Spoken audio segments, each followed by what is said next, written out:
Oddly enough, we actually opened the year at Iowa, November 4th. So when he called me to tell me this was done before he was going there and all this stuff, even before they made their coaching change. And so I told him already I'm going to talk a ton of shit to him on November 4th. He said, I'm preparing already. I'm tuned in, Coach. I'm tuned in.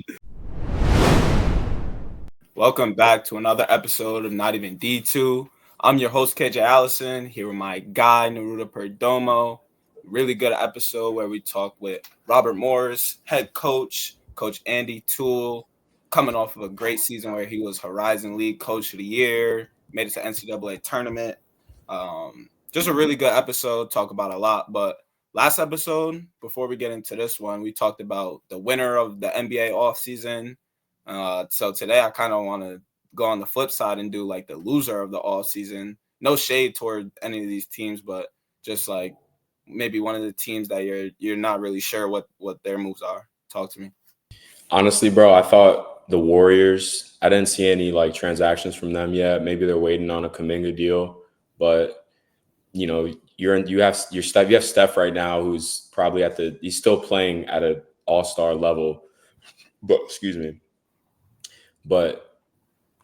you still have him in his prime, so you have to value that. So I'd say probably the Warriors, and then I don't know. We had talked about it in the episode, the chill session. We haven't dropped that yet, but you had talked about how the Brooklyn Nets, you thought they were going to trade one of their first round picks, and they drafted like 3 or 4 guards. So like I'm kind of interested to see like what happens with the Brooklyn. I wouldn't say they're a loser, but it's just like more of a questionable decision by them. But those are my 2 teams, I'd say.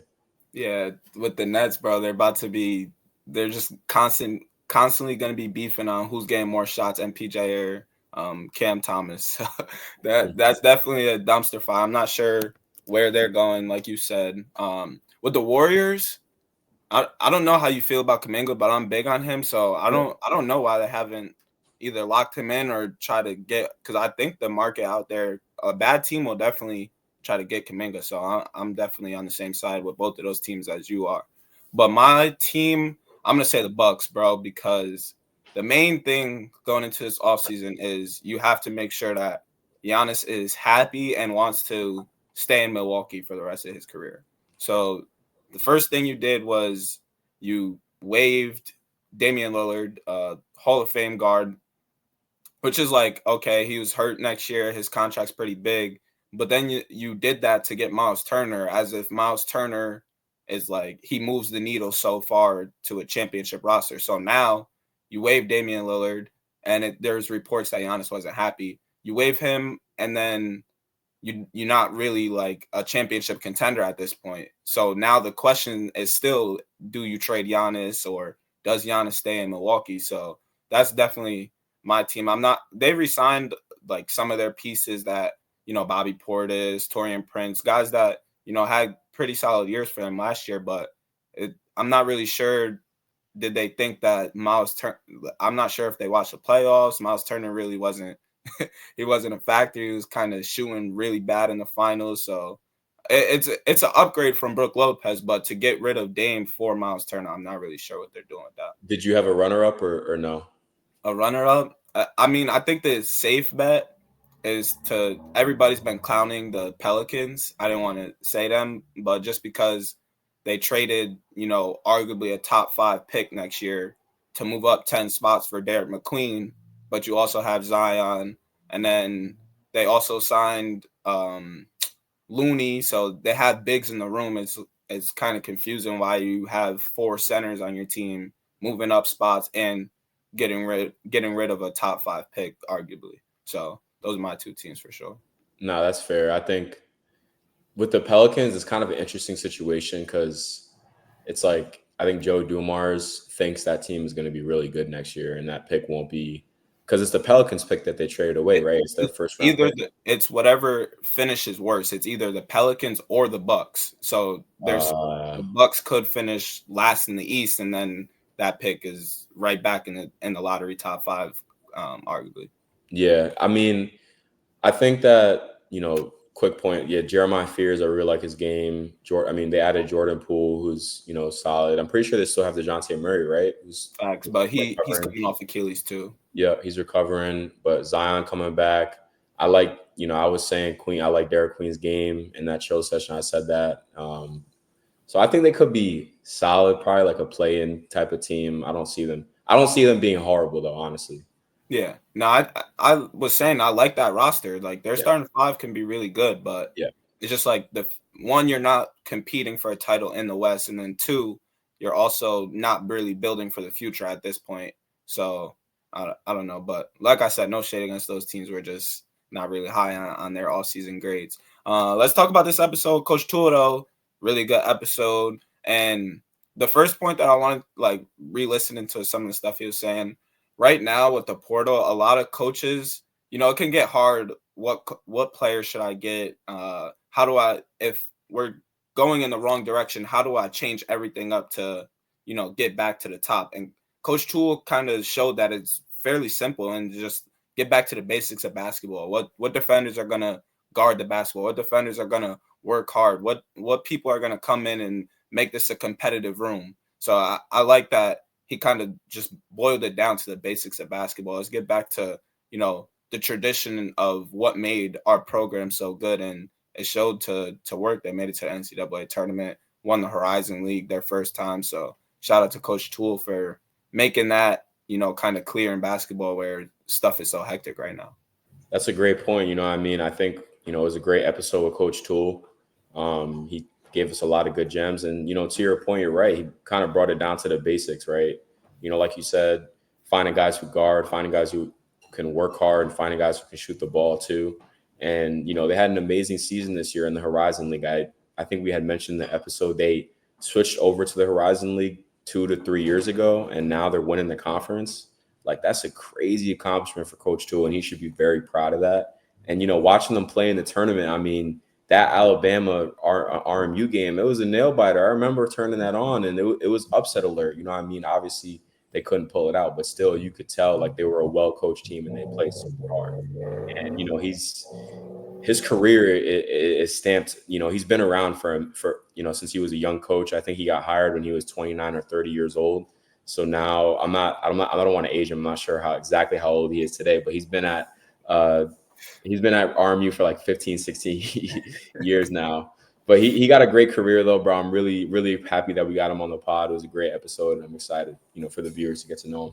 Yeah, Coach Toole, a good guy for sure. I saw that he just threw the first pitch for one of the Pirates games, which that's pretty tough.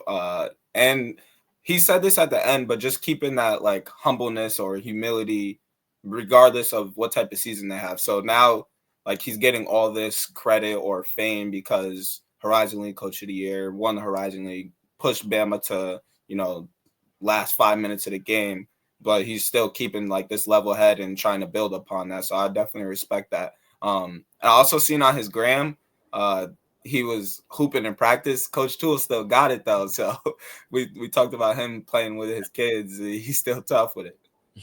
No, that was definitely a funny little segment. He was like, I still have a height and a physicality advantage over them. I don't know how old his kids are, but I thought that was kind of funny. He said that. But he was definitely a bucket back in the day at Penn, and we kind of talked about that. And that was the point I wanted to bring up, was just about, his own experience in the transfer portal, right? And how, that helps him. He talked about how, guys nowadays can have all the right answers in front of the coaches, but nevertheless, like, being able to like find the right guys for your system, those JUCO guys, those guys that are slept on, and, bringing them in, and they're really flourishing in his system. So it was a great conversation for sure. Yeah. Last point. Alvaro versus RMU next year, definitely going to be on our radar. But it's just like tough for coaches because Coach Toole spent all this time recruiting Alvaro, getting him adjusted to America's college system, all that. And then he has a lot of success, but then leaves the next year. And I'm not saying he made the wrong decision or right decision, but I'm just saying, like, from a coach's perspective, it's tough. Like, you'll have an all-league guy, and now coaches can basically just offer a bigger number than you, and you're out of that race. So, like I said, it's a really good conversation. Let's cut this talk with us, and let's hear from Coach Toole.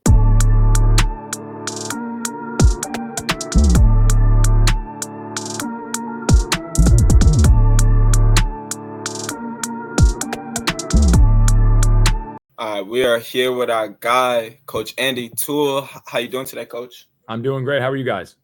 Doing well. Appreciate you getting on, Coach. It's going to be a great episode. Talk to us a little bit about what you've been doing today. As I kind of mentioned, as we started to kind of chat, we got day camp here at Robert Morris University. We got about 200 campers from 3rd grade to 9th grade. Today is Championship Thursday, so we got a bunch of guys running around trying to win a prize or two and finish out camp strong. Yeah, it's got to be hectic because you're also doing summer sessions and leading a basketball camp, so I can only imagine. But I'm kind of curious, do you watch any NBA, NFL, any other sports besides just strictly college basketball? So I watch a ton of sports. I don't watch a ton of NBA till the playoffs come. So I watch the first week of the NBA just because it's the only basketball that gets on TV. It starts before we start. I usually am locked in Christmas Day to kind of get an idea of where the world is at and rosters are at and who's on what team. And I think they compete on Christmas Day. And then I don't see much until the playoffs, maybe the last week of the regular season or so. Huge Knick fan. So that's been my squad since. There we go. Right. So I'm Knicks, I'm Mets, and I'm a Giant fan. New York. Yeah. So I grew up in New Jersey, so those are all my teams. So I watch a ton of the playoffs, as much as I can stay up for. You know what I mean? The West Coast games, I get to halftime, and then I start to nod off, unfortunately. Watch a ton of NFL football, and we actually watch a lot of baseball. I mentioned to you I have 2 sons. They both really like baseball. And probably, now they're going to be 13 and 11, probably 5-6 years ago, when we'd be around this time, in the evening, like anything my wife and I wanted to watch, they couldn't watch. And anything they wanted to watch, my wife and I didn't want to watch. And so we started watching, Met games, Yankee games. My wife and my older son are Yankee fans. Me and my younger son are Met fans. So we have a little rivalry in the house. We watch Pirate games. We go to a handful of games. So it's kind of become something that we kind of will just have on in the background as a family. Or, I can kind of watch baseball and enjoy it. I'm not sitting there thinking about, like when I watch an NBA game, I'm thinking about, time, score, situation, what action they just ran. So you don't always like sit back and just relax and enjoy it. I can kind of do that with baseball and football, just be a fan of it more than trying to study and observe what's happening. Nah, that definitely makes sense, Coach. I was going to say, if I'm not mistaken, I think KJ is a Steelers fan. Yeah. And Robert Morris is in Pittsburgh. So I'm wondering, has that rubbed off on you a little bit or no? So I don't know what your audience is in Pittsburgh, but you can't not follow the Steelers if you live in Pittsburgh because it's completely in your face all the time. When my kids first started going to daycare, Fridays was Black and Gold Friday. Like they're trying to like completely indoctrinate you into Steeler Nation. I've lived in Philly, I've lived in Jersey, I lived in North Carolina, where there's, strong fandoms, right? Like Jets, Giants fans are strong, Eagles fans are crazy. The Steelers stuff is wild. I mean, Friday you'll go to the supermarket and old women are walking around in Big Ben jerseys, and it's just it's a different level, right? And so hard not to be aware of what they got going on. Secretly, and I'm a huge Mike Tomlin fan. I think he does a great job. He gets a bad rap in Pittsburgh a little bit, but I think what he does is awesome. Secretly, like when they lose, there's a little bit of like joy because everyone just loses their minds. So you can kind of just turn on sports talk radio the next day and. The breakdown in the backup offensive line was the reason that we couldn't get over the hump. Just like it's so wild, but yeah, it's their fans are legit. Yeah, I love Steel City, seeing the terrible towels every Sunday, stuff like that. But so I went to school in Alfred, so it's right near Buffalo. Yep. And when you're surrounded by that culture where they're just diehard fans all around, it actually makes you kind of get a joy out of their sorrows or get happy when they lose. So I definitely understand what you're saying. But it's go Pittsburgh going into this year for sure. But let's talk about some basketball. So I want to talk about this past year for you guys. You were Horizon League Coach of the Year, first one of your career. Congrats to you. You guys 26-9, 15-5 in the Horizon League. First regular season title, tournament title. So just a really good year. You made it to the NCAA tournament in a dogfight against Bama. So just talk about, like this past year and getting back to the NCAA tournament. Yeah, it was a really important year for us, right? Obviously, anytime you have a chance, to compete for a championship, win a championship, play in the NCAA tournament, that's the ultimate goal for mid-major schools is to be in the NCAA tournament. Going into last year, like if we were to sit and do this podcast 365 days ago, I wasn't sure what we were going to become. I thought that we came off a subpar season 2 years ago, one that kind of took us by surprise a little bit because 3 years ago now we went 10-10 in the Horizon League after kind of coming out of COVID. Felt like we were on the right track, took a step back 2 years ago, only won 10 games, really was disappointing in our ability to defend, our ability to do some of the things that since I've been associated with Robert Morris basketball have kind of been hallmarks of the program, the competitiveness, the defensive toughness, the urgency, the energy, the intensity that's been brought to the court by, tons of players and coaches that have been a part of Robert Morris basketball for a long time. So it was a really disappointing year for me. Was really embarrassed about the product that we put out on the court.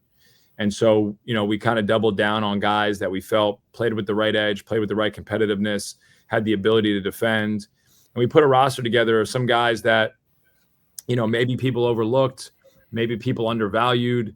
And as we got to this point, a couple weeks into the summer, we got guys on campus. The thing that hit me first and foremost about the group was our athleticism had improved dramatically.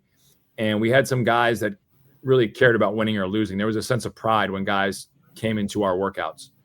And that was like a great relief to me because as you go through some of the transfer portal situations or you're recruiting guys quickly in the springtime, you don't always know like what their makeup is. As much as everybody asks questions, guys are also good at giving the right answers. Like a lot of people are the best they ever are on their interview. And now when you got to live it every day, and in the summertime, we're not just doing, shooting drills. Like we are practicing. We are, I think like in the way that this works now, the springtime is kind of your off season, and then summer, fall, and winter is, your prime time. And so we got to build who we are as a team. We got to build how we want to play. We got to start to put those things together as quickly as we can. So I love the kind of individual pride that guys had.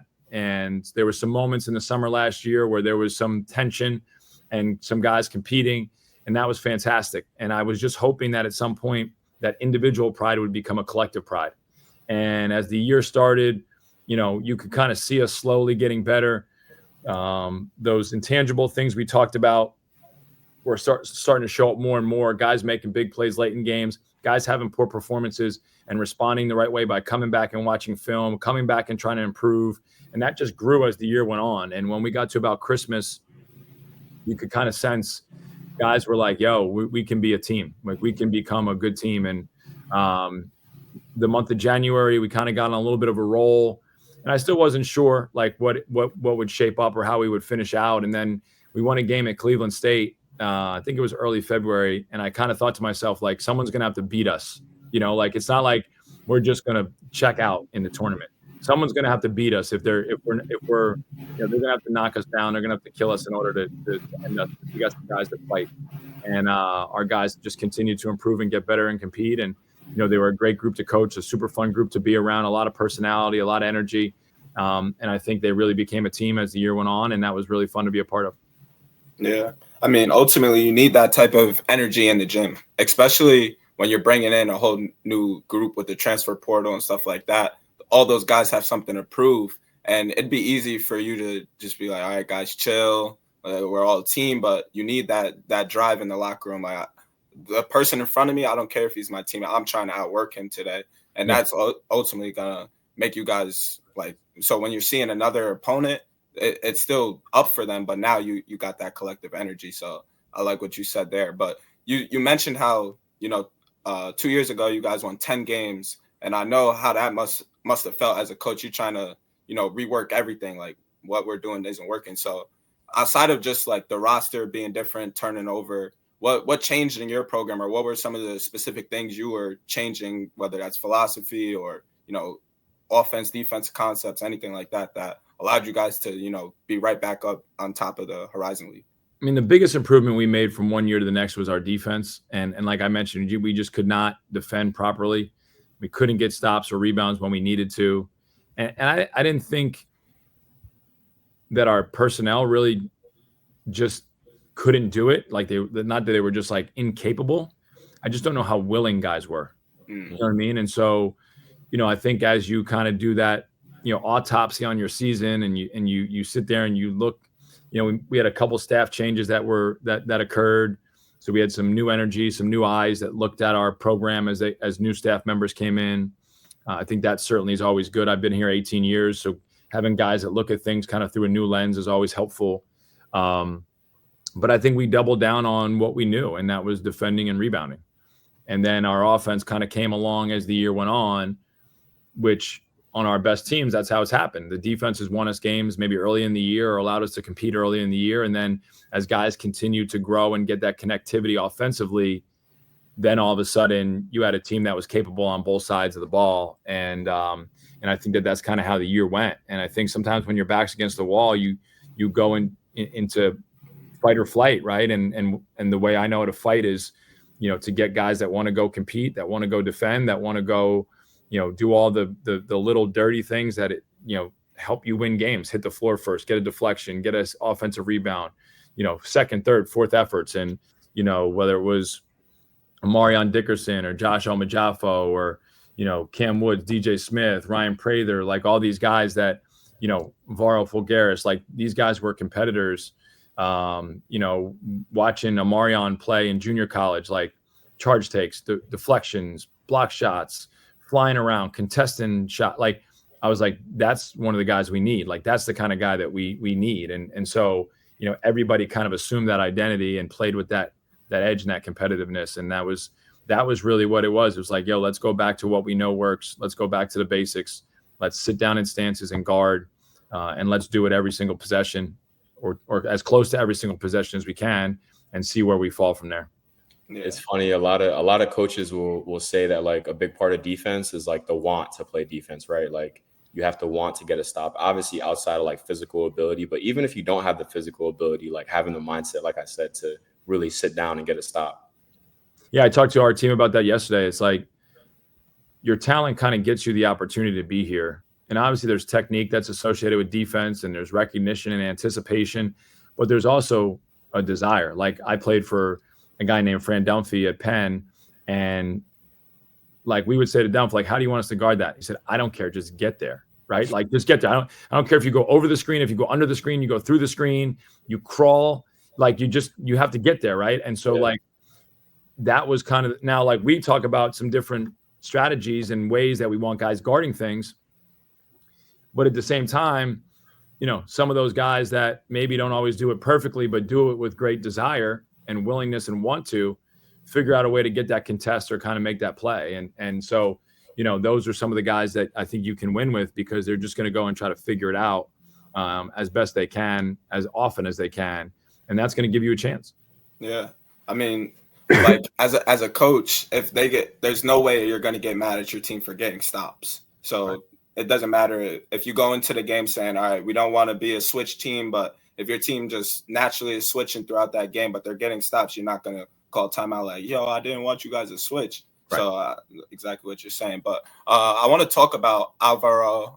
I'm bad at pronouncing names, just so you know. So I'm not going to try his last name. But so when I was watching the film on just your offense in general, I'm seeing a lot that like the guards were really poised when they get downhill and stopping on two, hitting the crackback. And you had a really good player of the year in Alvaro who can drive it. He can shoot it from the outside, attack a closeout.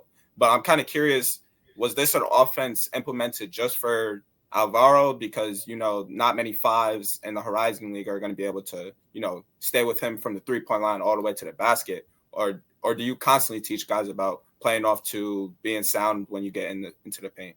Yeah, probably a combination of both, right? I think obviously like the offense that we run, we've been doing for a few years, kind of different years. It can kind of manifest itself a little bit differently based off personnel. A few years ago, we had a kid named Khalil Spear, who was a forward in the Horizon League, really versatile, straight line driver, right around the rim. Things with him similar to what we were able to do with Alvaro.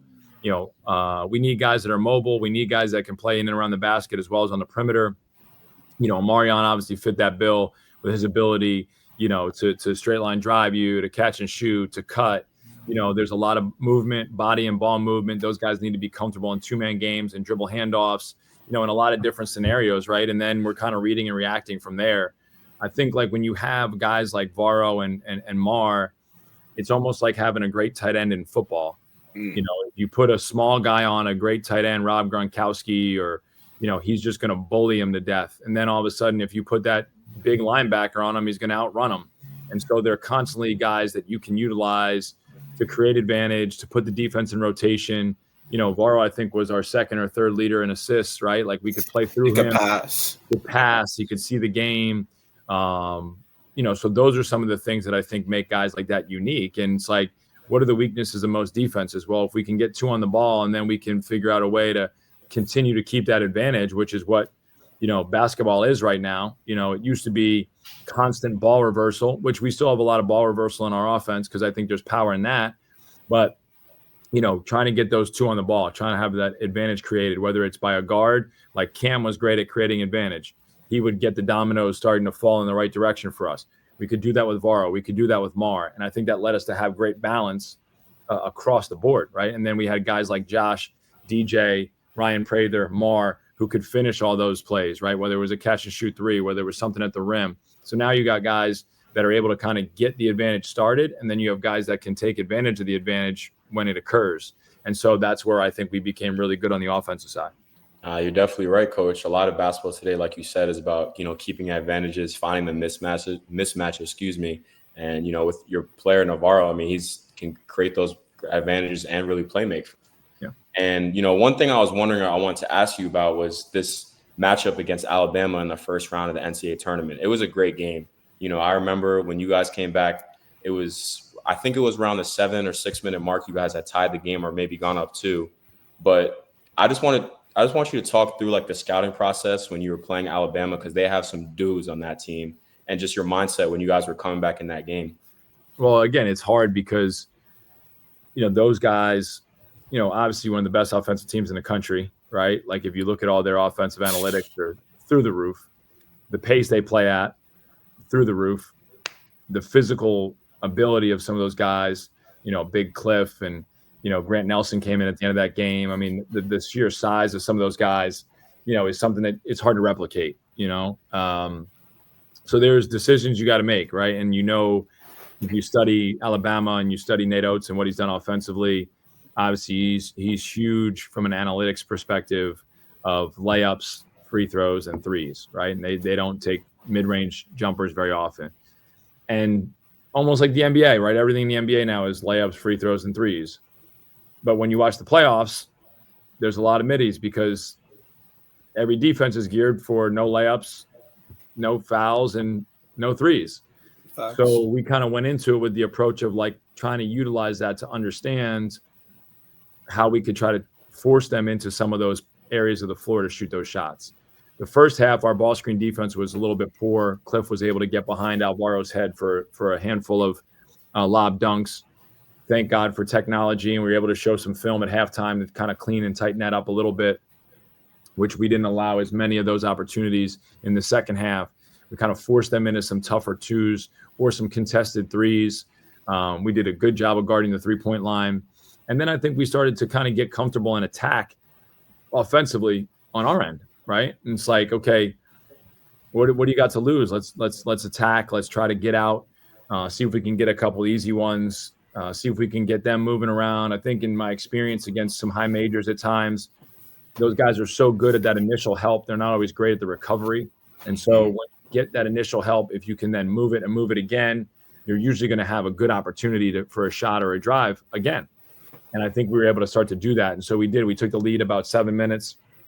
We had a open 3 on the next possession. We got to stop after we took the lead. And Ryan Prather had a open 3 on the right wing. And I think the entire building held their breath. It was just one of those ones where if that thing goes, the roof comes off. And we had a great turnout, because obviously we're close, about an hour and 40 minutes from Cleveland. So we had a ton of fans there. Obviously we were the underdog. So at that point in time, I think all the Vandy and St. Mary's fans were rooting for us. And that thing went in and out and everyone just kind of exhaled. They ended up taking the lead after that. And then we were kind of, fighting upstream, but just proud of the way that our guys competed. I knew they weren't going to back down. There was just too much pride, too much competitiveness for that within the locker room. I knew they were going to put up a great fight, but sometimes as you get down the line, you need a couple things to go your way. And obviously Alabama was able to make a few more plays. Yeah. I wanted to ask you, because Nate Oates is like a legendary coach, and at this point, you're kind of, I don't want to say at that level, but you've built a resume high enough to be on that level. But early in your career, I saw that you beat Kentucky back in the day. You played against Jim Boeheim in Syracuse. So I'm just kind of curious what that was like as a younger coach, trying to like compete against those type of guys. Yeah, I think it's like I think initially, like, just being a head coach period is daunting. I think the first exhibition game I coached, the first time you're kind of standing up there all by yourself and you're responsible for everything that goes on the court. That feeling is wild. You just sitting there going like, holy, I'm responsible for all this, turnover, bad shot, whatever. And so it really drives you to make sure that you're as prepared as you can be for your team. And I think that's what I try to focus on. We've had, games against Roy Williams and games against Cal and, on down the line, right? Some of the best coaches ever. And we've gotten our heads handed to us by some of them. We've competed with some of them. So at this point, I think you just try to focus in on your own team and what you can do for your team and how you can prepare them best, how you can give them the best feedback, how you can try to, make sure that coming out of timeouts, they're prepared for whatever might be happening next. And that's your responsibility. You can't really be worrying about who's down the other sideline. You got to be worrying about your guys and your team. And I think that helps keep the focus in the right place, because it's obviously, if you start worrying about the guy on the other end, you're not doing the best job you can for your team, and your responsibility is to do that. 100%, coach. I mean, but you could just tell, like, watching your guys play, like playing against Alabama, like there was no fear in Dickerson's heart when he was going to the rim. Like he was just playing like, it didn't matter where these guys was in the mock draft or where they were, rated in high school. All your guys were just attacking them. And you love seeing that from mid-majors at the end of the day. Yeah, you absolutely do. And I think that's the only way you are going to have a chance. Oakland, who was our league champion last year, they beat Kentucky in the first round. Same thing, same mindset. Like, you know what? We're coming out here to play. We're coming out here to do what we do. We obviously know there's going to be some advantages that our opponent has, but let's figure out what we can do to make it as difficult as possible. Let's figure out what we can do, to be as comfortable as we can be. And I think that's the trick, right? When you play, I played against some high major guys, and all of a sudden some simple things like inbounding the ball or, being in your gap, which you've done 1,000 times, you're just a little bit less comfortable because the guy that's you're guarding is, 6'7" instead of 6'4", or is a projected, mock draft guy versus, just another guy in your league. And so that just makes you a little bit less comfortable. And the trick is, how do you just play your game? How do you just do the things that you've done to get you there? How do you just understand how to react and worry about those small little things that all of a sudden allow you to become more comfortable, so you can give yourself a chance to be able to win and pull the upset? I mean, talent shows at the end of the day. Omarion Dickerson, 11 for 22, 25 in the game. Really elite numbers from him. And obviously Alvaro had a solid game too, 15, 6 to 12. So all around, your guys really came to play. But I want to talk about your experience in the NCAA tournament for a second, because as a player, you went to 2 back-to-back NCAA tournaments with UPenn, and you talked about being coached by Coach Dunphy. And I wanted to ask, you had some notable names on that roster, like obviously yourself, but tell me if I'm pronouncing the name right. Onyekawe, is that how you say his last name? Yep. You got Onyekawe. Yep. He was a dog at UPenn, and then D3 currently now coaching at Florida. Dave Klatsky, Coach Klatsky, he was on that team as well. So just first talk about your memories, from those 2 years at UPenn. But the specific game that I want to talk about is when you guys played Tony Allen in Oklahoma State, because Tony Allen, that's first team all defense. So Dave and I, the first time we played together, we were 10. We grew up in the same area and played with or against Dave, like all the way growing up. Played together 10-year-old AAU, played together 16-year-old and 17-year-old AAU. We actually lost in the AAU national championship. And back then AAU was like the real deal. Like we play, like we had one day we played like Boo Williams in the morning and Atlanta Celtics in the afternoon. Like there was no sneaker circuits. So everybody went to the AAU nationals. And our 16-year-old year, we lost in the finals to Tulsa Rebels. In our 17-year-old year, we lost in the finals to a team out of Shreveport, Louisiana. Hollis Price, who played at Oklahoma, actually hit the game-winning shot in the AAU national championship. And it was myself, it was Dave. We had a guy named Taj Holden who played at Maryland on their national championship team in 2002. guy named Sean Exani who played at Rutgers. Dante Jones, who played at Rutgers and Duke, was with us for our 17-year-old year. Kid named Chris Adams, who played at Elon. So we had like 6 Division I guys on the team. Really good team, really fun experience. And then I went to Elon my first 2 years, and I transferred to Penn. And my goal was always to play in the NCAA tournament. Like I loved college basketball. I loved being a part of you know, the environment, the you know, watching the tournament every year. My dream was always to pull a first-round upset. I wanted to be that team that pulls that first-round upset. And so my junior year, we went to the NCAA tournament. It was the first time I ever came to Pittsburgh, and we lost to Cal Berkeley in the first round. We were down 1 at half. Didn't play our best game. We had like a kind of a crazy way of getting to the NCAA tournament because in the Ivy League at the time, there was no tournament. And so we had a really good start to our season. My junior year, we won at Georgia Tech to start the year. We beat Iowa State. We lost to Illinois when Bill Self was the coach there, and we were up 12 at the half. We lost the game. So we had a really good team, beat Villanova, beat Temple, won the Big Five. And then we start Ivy League play, and we're 2-3. And basically, like, it's like our season could be over. So we won the next 9 games to force a playoff. And we beat Yale in a playoff to go to the NCAA tournament. And so I think like when we got to the tournament, we were probably a little bit, not that we didn't want to win the game, but we were a little bit relieved to be there. And, you know, it was my first experience being there. Some of the other guys on the team had been there as freshmen, but it was kind of like our first time being there where we were all, you know, responsible and playing heavy minutes. So we lost to Cal Berkeley. They had like 4 7-footers. They had a good team.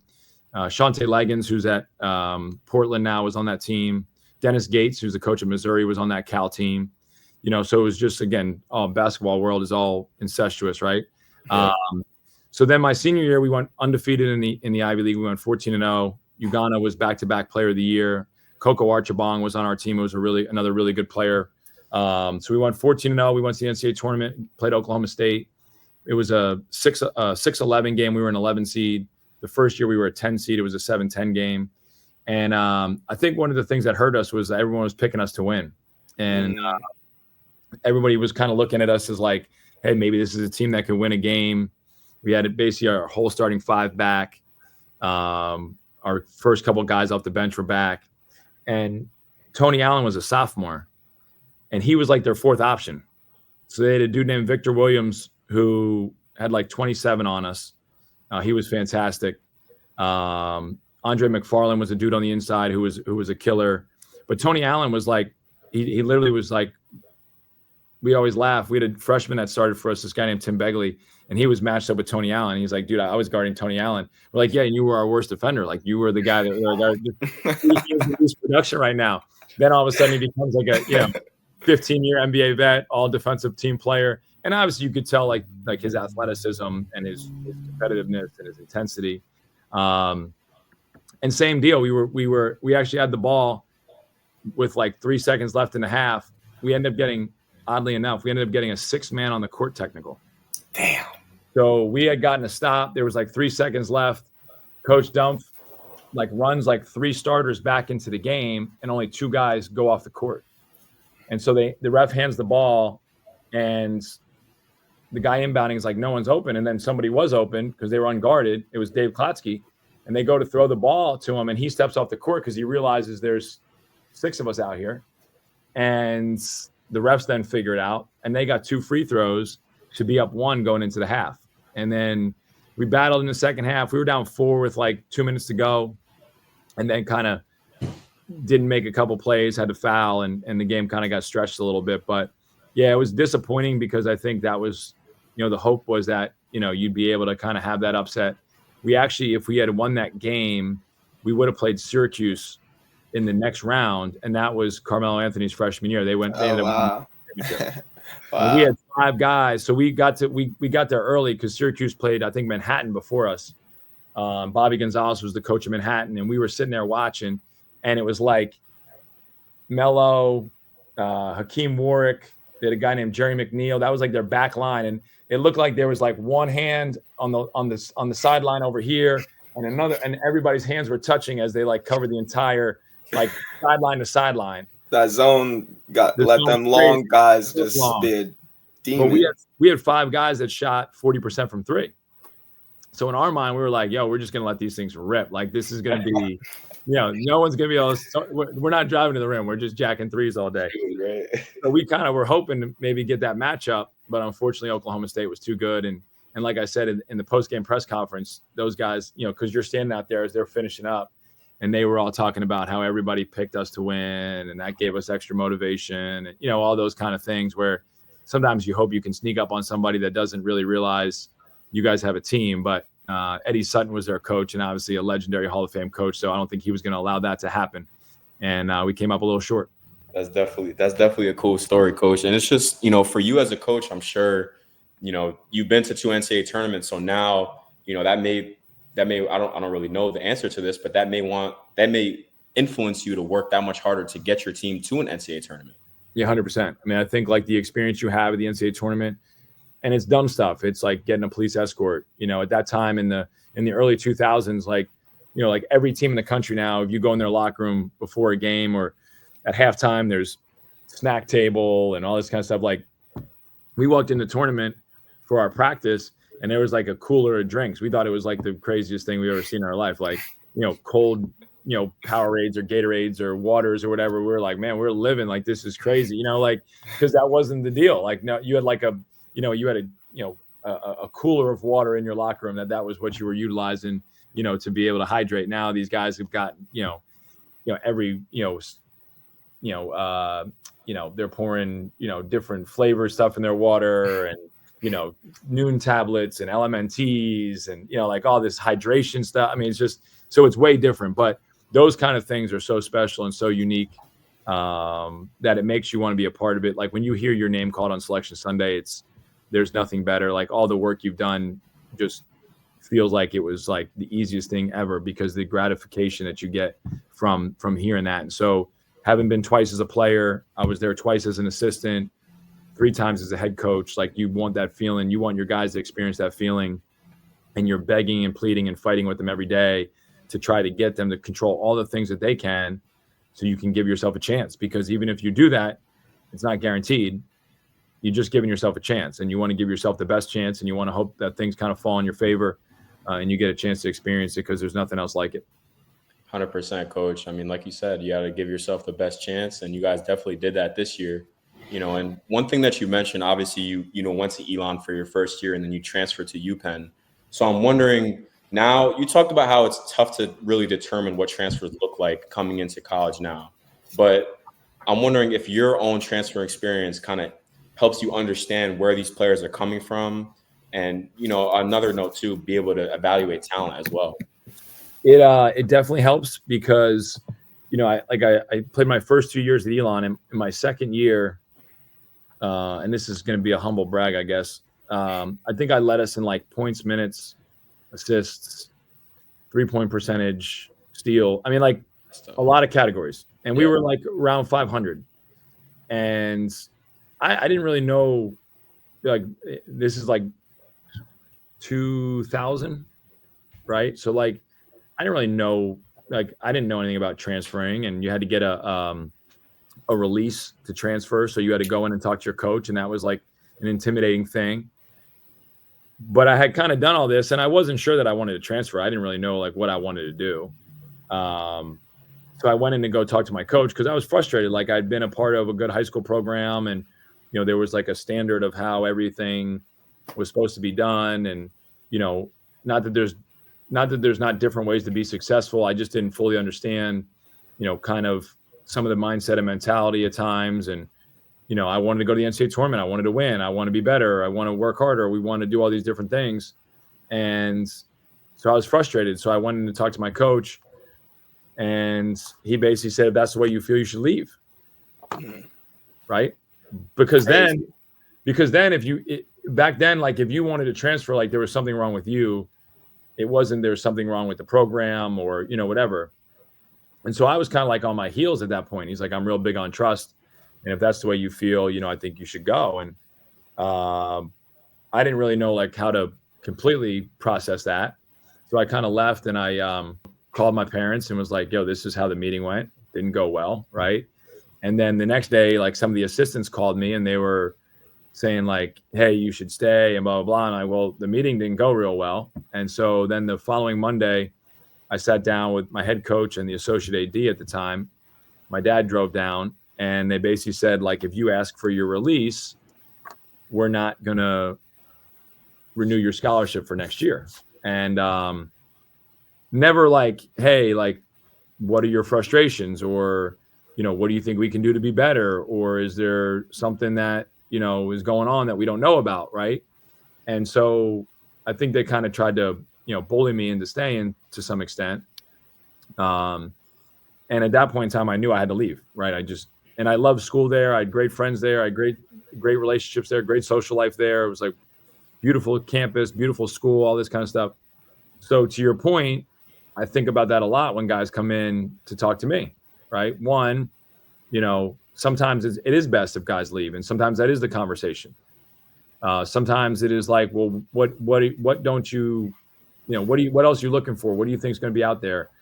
So I don't immediately jump to, you should definitely go. There's times where like both parties know, man, it's time to go. And, there's times where even this year, some guys went. I said, okay, just so you know, like this could be what's out there for you. These are some of the questions or some of the issues you might have.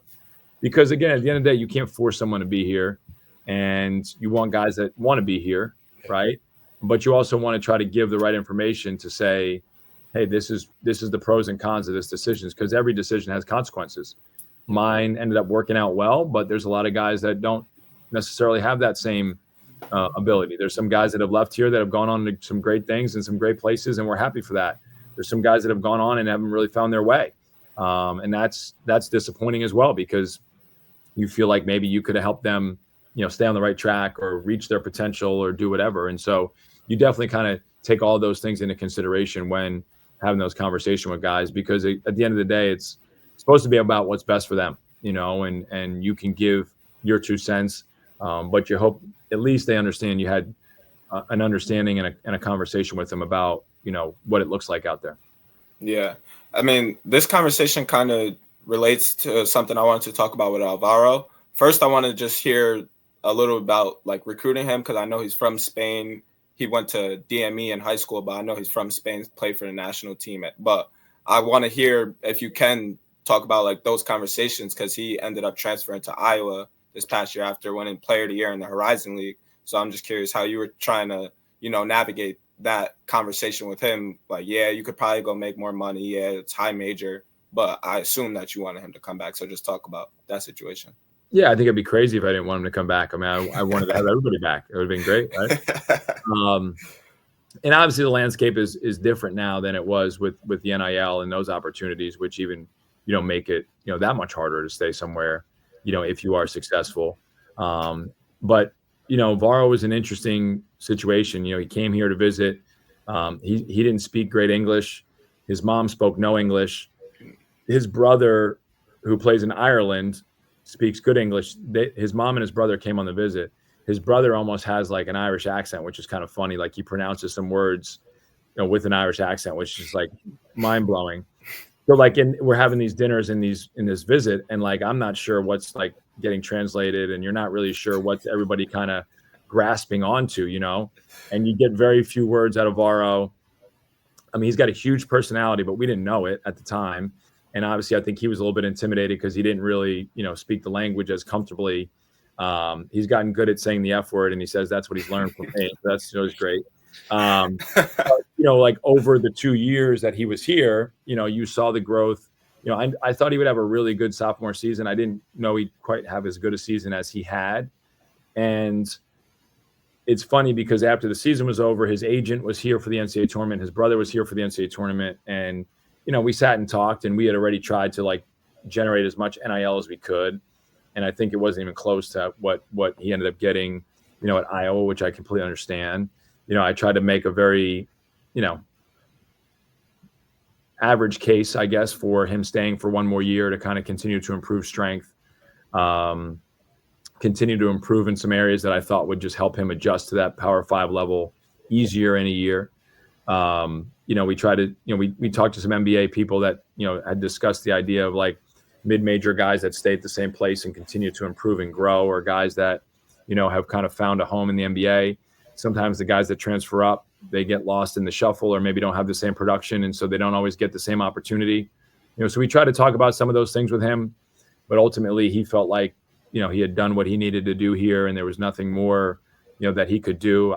I disagreed. I think if you do things, in a back-to-back situation or, like those things are even louder, Yeah, your stock goes up for sure. Yeah, so, but again, at the end of the day, sometimes it's hard to also compete with, if there was no money at all, maybe you'd have a chance. Now when you're talking about, 10x, 20x, it's like you can't fight that fight. And, I think he's picked a good spot. Oddly enough, we actually opened the year at Iowa, November 4th. So when he called me to tell me this was done before he was going there and all this stuff, even before they made their coaching change. And so I told him already, I'm going to talk a ton of shit to him on November 4th. He said, I'm preparing already. I'm tuned in, Coach. I'm tuned in. But we had a great relationship and we'll continue to have a great relationship and I'll always support him and his family. And, he's close with my kids, like he was over, before he left, he had to come over and see my family and all that kind of stuff. And that's the part that's awesome. It's also the part that's sad a little bit because, you sometimes wish you could have those guys for 2 more years, Mar walking in your office every day, straight comedy, and there'll be other guys that kind of fill that void and do that stuff. But sometimes as a coach, you wish they could be here for as long as they could because, you enjoy being around them, the good days, the bad days, the ups, the downs, the fights, the laughs, all those things are part of what creates some of those relationships. And, you unfortunately in the age of everybody moving year to year, you miss out on some of that. Yeah, nah, for sure. Definitely, great points that you talked about. And you're right. I mean, NIL definitely has changed, the landscape of college basketball and, how mid-majors kind of keep talent and acquire talent. But we are seeing, we interviewed Amari Monroe, who went to Quinnipiac this past year. And he had he was in the transfer portal and he had a bunch of Power 5 offers and he ended up staying there at Quinnipiac. So, it's definitely to your point about, mid-majors staying at the school and still getting to the NBA and carving out a role. There's definitely precedent for that. And, talking about just navigating road bumps for yourself, you became a coach at around 29 to like 31 years old, if I'm not mistaken, or head coach rather, at that age. And compared to your peers, that's relatively a young age. And I'm just wondering some of the road bumps that you had to navigate, early on in your career. And this is going to be the last question before we go to break as well. Early on, I have some gray hair now, but, 15 years ago, we would walk into gyms and like, the people were saying like, where's the head coach? I'm me right here, I looked like I was still like a player's age. So that was part of it. I think the guys that were on my teams early on, I knew because I was an assistant here. So I knew them. I helped recruit some of them. So I think there was a comfort level there. There was a respect level there that I could kind of do the job and I could help them, but you don't fully know because you've never done it. Officials, you get very little respect from the officials when you're 29, 30 years old and you're standing on the sidelines. And, so you got to try to navigate some of those things. So there's a lot of roadblocks. I always had good institutional support from our AD, our president. We now have new ADs and new presidents, and they've been great as well. So that certainly helps. But I think you got to just try to focus on, again, doing the job the best you can, preparing your team every day in your practices, being efficient with your time with them, having answers or helping them find answers that can allow them to get better. And I think that that's part of your job as a coach. And that's what I tried to focus on. I think, when you coach at a place like Robert Morris, you have good years, you have bad years. Sometimes like you need different experiences to kind of like humble you to some extent. And so, we've had bad years where I'll walk into a gym or a restaurant or whatever. And, people have no idea that I coach or what our record is, and then there's years like, this where you have a good year and people have no idea and you try to keep that perspective, you know what I mean? Like, because a lot of people got a lot of different things going on in their world. And, we have people that care about our program deeply. We have players that care about our program deeply, coaches that do, supporters that do. We try to do the best job and put the best team on the court that we can for them. But you also have to have a little bit of perspective of like, at the end of the day, you're sitting here dying because you just had a bad practice and you roll into, a restaurant or you roll into a gym to watch your kids play. And, people could give two shits about how your practice went. They're not worried one bit. And I think that helps keep me kind of,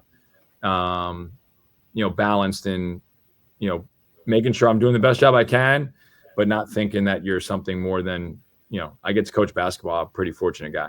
Yeah, 100%. I respect that humility, but I've definitely seen a few interviews when you were really young, and I was like, yo, this is crazy, like the transformation. So I got to commend you too, because just how you speak in interviews and all that, you could definitely see the growth in you as a head coach. So stay with us while we take a quick break.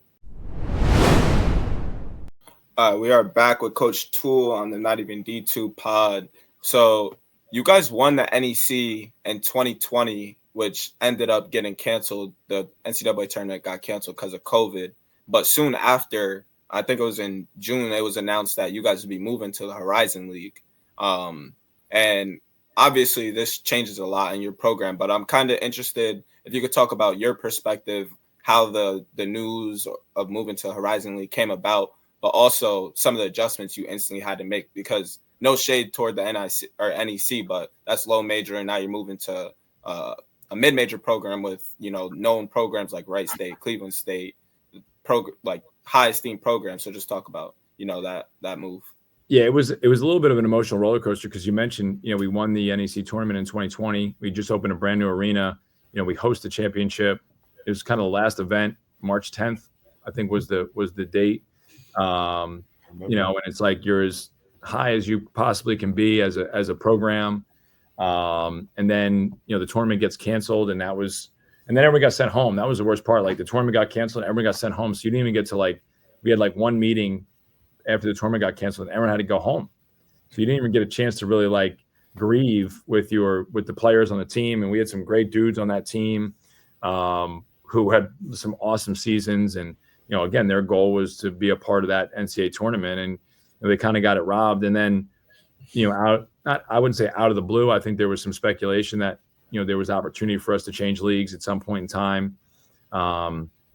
But that June, I got a call saying, hey, this is going to happen. And, next week we're having a press conference, and you couldn't go out and recruit. You couldn't really add anybody to your roster. So we went into that first year. And, I'll say this publicly, I don't know if we should have played, and not because I was scared of COVID and obviously some of the, there's some tough situations, but it was just kind of a little bit unfair to student athletes. We had guys that would be in quarantine for 14 days and then they'd come out and have to come to practice. And, we were talking about, okay, if you take a bus ride, can the left side of the bus eat first and then the right side of the bus eat second? Just some of the stuff that we thought was going to be helping keep everyone safe. I almost felt like if we have to go to this level of extremes, what are we doing? What are we doing? And so it was really hard, and obviously we're playing, another level of competition.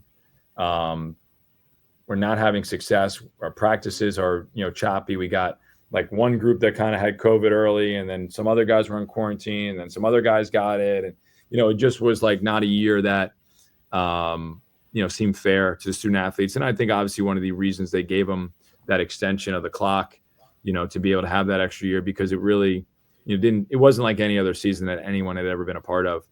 And then we couldn't go out and recruit again that next year. We still weren't allowed to go to live events. So everything was done on Zoom. Everything was done on tape. Transfer portal had just started. So that kind of now created this whole nother level of, confusion.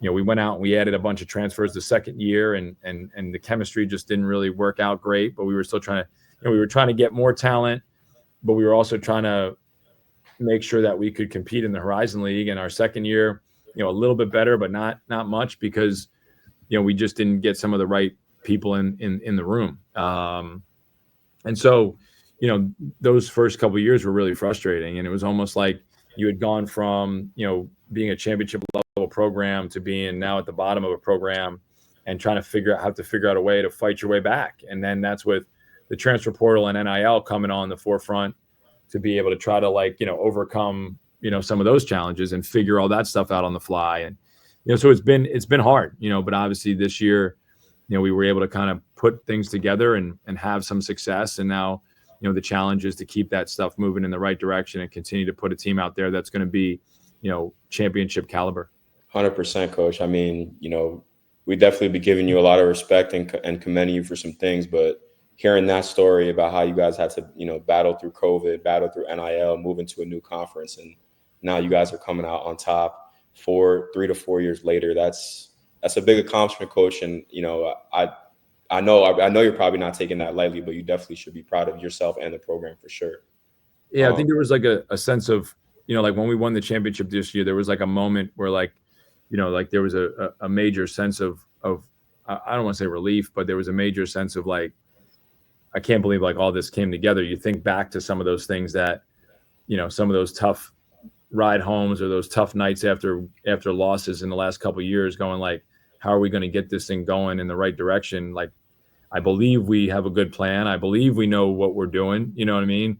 But kind of being able to stay with that and then seeing all of it come to fruition was really satisfying. Keeping faith, man. That's the biggest thing. That's the biggest thing for sure. I love hearing that, Coach. And, like you mentioned, I mean, you guys are stamped now in the Horizon League. You guys are coming off a conference championship, right? Regular season championship, 26-9, NCAA tournament appearance. So I got to hear what's in store for the Army program next.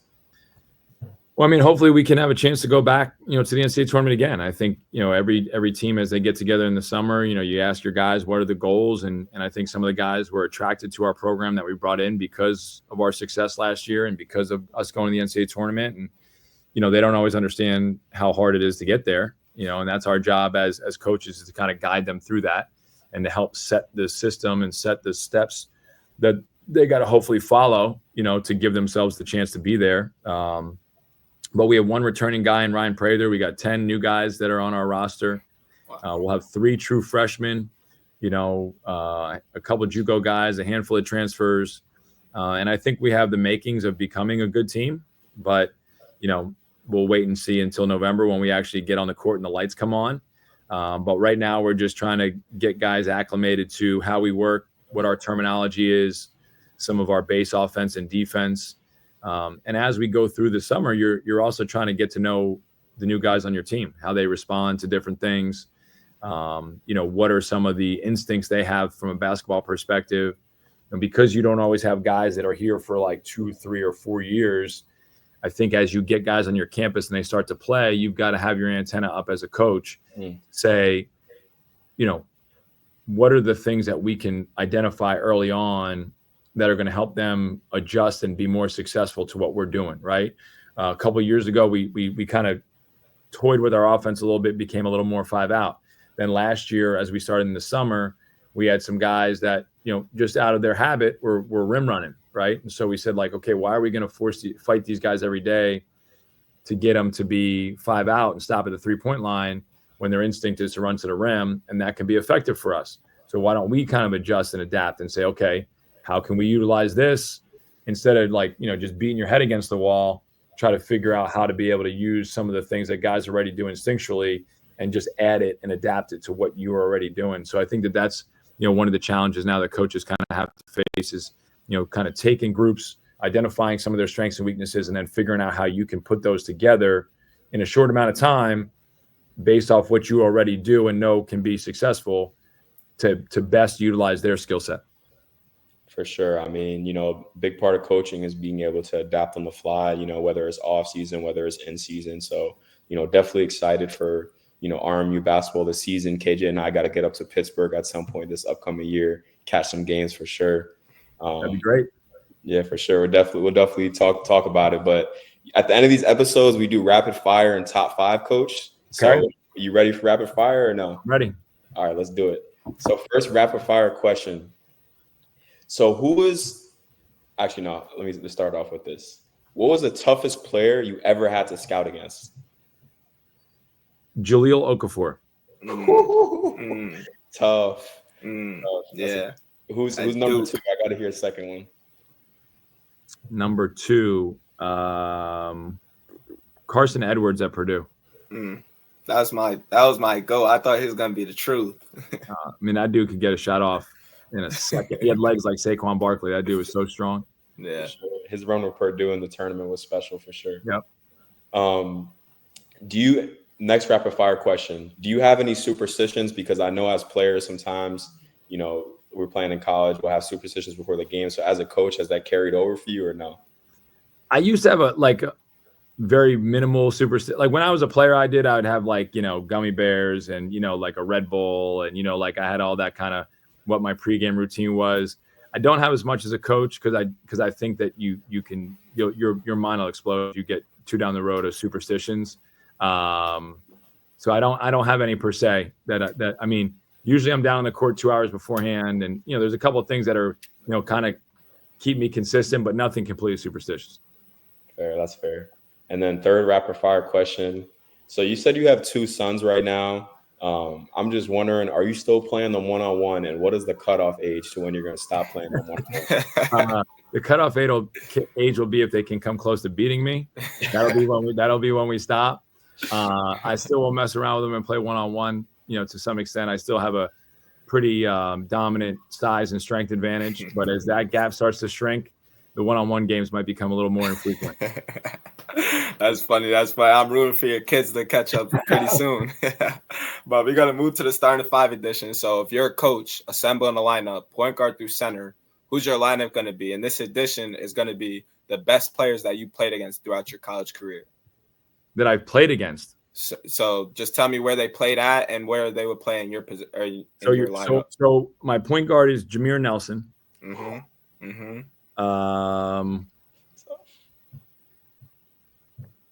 This is a good question.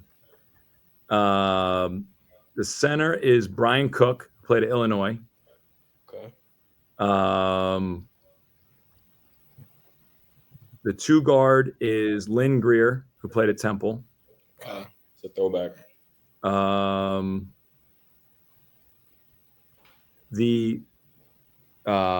I guess we'll call him a wing, 3-man, Vincent Yarborough, who played at Tennessee. You guys can do some research on Vincent Yarborough. These are some names that I'm not really knowing. And then trying to think about missing anybody. 4-man.